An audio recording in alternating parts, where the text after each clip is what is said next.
Hello and welcome everyone to Silver Asset of the Day for the 10th of December, presented by myself, Phil Carr, at the Gold and Silver Club.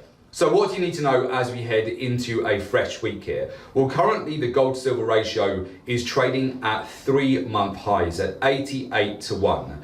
And we've discussed this previously. When you are trading gold and silver, you must keep on top of the gold to silver ratio. It's very important because this will give you a very clear idea of whether you should be more in favor of being long gold versus silver or selling short gold versus silver. So the ratio breaking out to 4-month highs does suggest for the time being that you're better off with more exposure in gold than silver, or if you're going to sell either of them, you want to be selling silver as opposed to gold.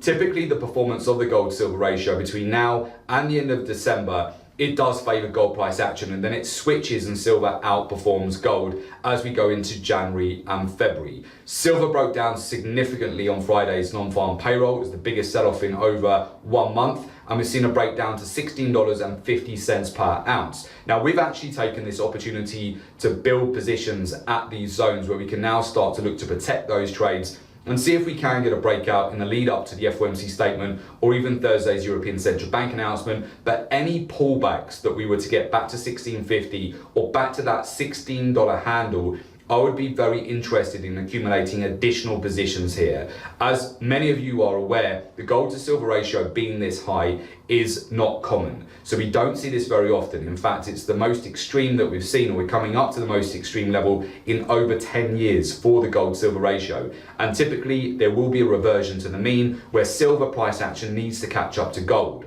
So for example, over the course of 2019, gold has broken out to 6-year highs, whereas silver has only broken out to 2-year highs. The equivalent move on silver would take it back above $20 per ounce. And this is something to keep very much on the radar as we head into January and February, which typically they do tend to be the strongest time of year for silver. So really these prices at the moment, $16.50 per ounce, down towards that $16 level. If we get that low, I would look out for buying evidence. In the latest week, hedge funds and money managers, they've positioned themselves with more longs on gold versus silver. So we've seen the net longs increase on gold, but they've been reduced on silver. But I would watch out very carefully over the course of this week to see the narratives from the Federal Reserve, to watch the European Central Bank announcement on Thursday, and of course we want to get more updates with respect to the US and China tariffs as we go into the weekend and as we go into Monday's trade as well. All of this will provide volatility to the metals, but we're then going into a very seasonally strong period